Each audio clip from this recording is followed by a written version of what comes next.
got lucky in 2006, and East Central High School came along and talked me into taking a job that I thought I'd never do in coaching girls fast pitch. And I'd been a baseball coach and a football coach all my life. So I did that in 2006, was fortunate enough in the first 3 years to play for 3 state championships and win 2 of those, and moved on along to Wayne County, and in 3 years there we won 3 straight state championships. And ended up in the spring of 2014, Darton State out of Georgia gave me a call about taking a chance on college, and at the urging of my wife, I felt like it was the right opportunity, so we took it, and kind of just been going forward since then. Last year was lucky to be at a really good school in East Central Community College, and we finished 4th in what I think is probably the best conference in the country as far as Division II junior college softball. And so my background was not softball, but I've kind of turned my baseball background into a softball future. This is almost a dream come true. You know, there's probably 2 jobs that were done this way that I'd always wished I'd get a chance to do one day, and Gulf Coast had to be probably the top one. There's nothing to complain about here. They put the money into the facilities to make us way better than the level we're on. There's continuous amount of kids that want to come here to play.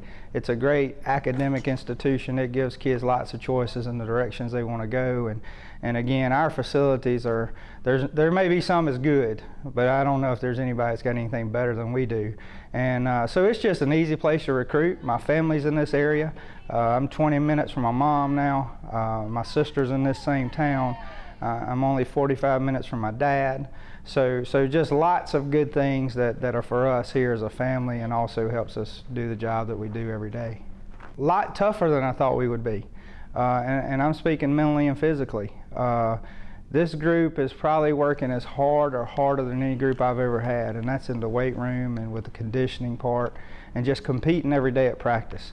And I know every day we kind of let them know that we may not be satisfied with them, but really deep down inside we are. We're just trying to get them to take it to another gear. And they've responded well. We've seen camaraderie getting better every day. You go in the lunchroom and used to be 3 or 4 together, now we up to 10 and 12. So they're taking the right steps off the field. Tons of talent on the field. We just have to get those little intangibles going so we can do what we need to do. All starts with Kristen Cade. You know, she's a returnee and had a fantastic freshman year. And we've challenged her to take her game up another notch, and not only just for her, but to show our other 5 freshmen what it's going to take to be as good as she is. And she's responded with work ethic, and we have 5 freshmen that are all pretty competitive.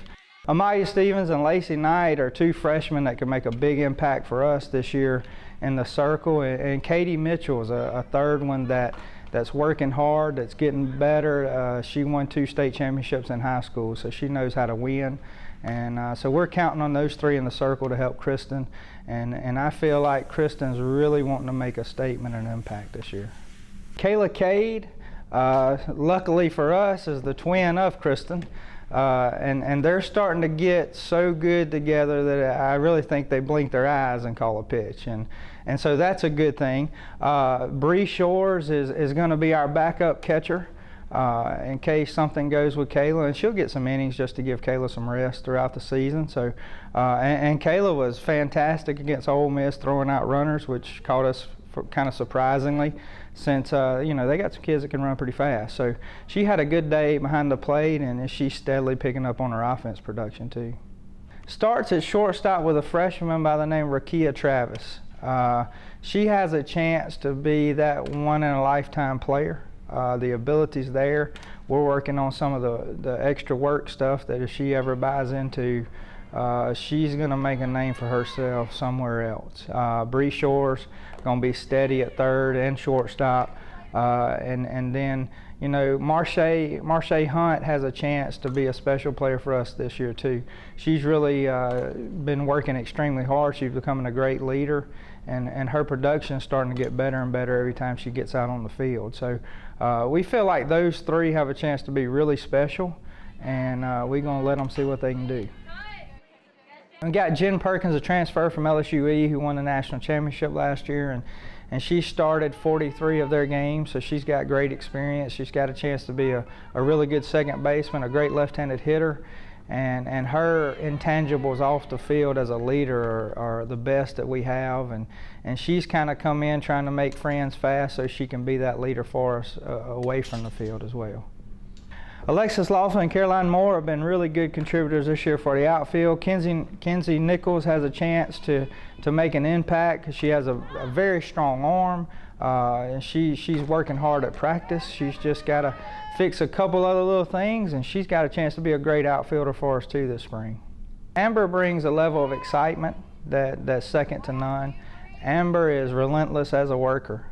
She's constantly working on things that people don't get to see a lot. And Amber's super organized.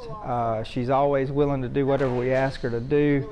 And she's working our infielders extremely hard. So, in fact, I have to tell her every now and then to tone it down because she's hitting so many bullets at them, and she just laughs. But she's an extremely hard worker.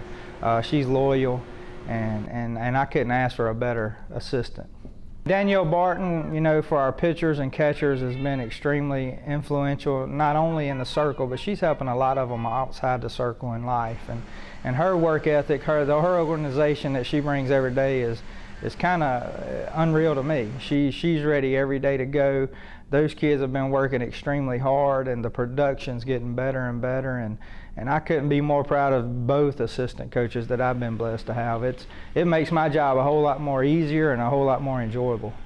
I think it's getting better from top to bottom. Used to be that the same old four were always ruling the roost, and I think that some of the others have been working extremely hard in the recruiting end. They're putting money into their programs, and it's starting to become a very balanced thing.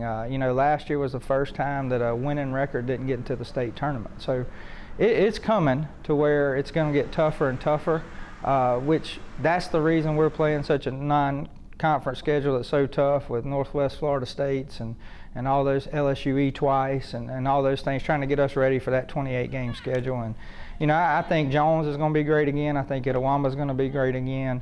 You know, I think Colin is going to be just as good. So there's lots of competition for us, and that's why we're trying to put them through the ringer now to get them ready for what's coming in the springtime.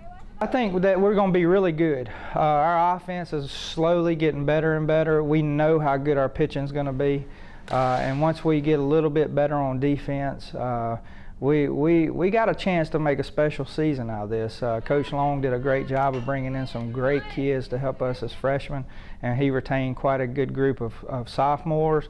And we just feel like if they keep progressing and working as hard as they are now, that we got a chance to make a special run at something this spring.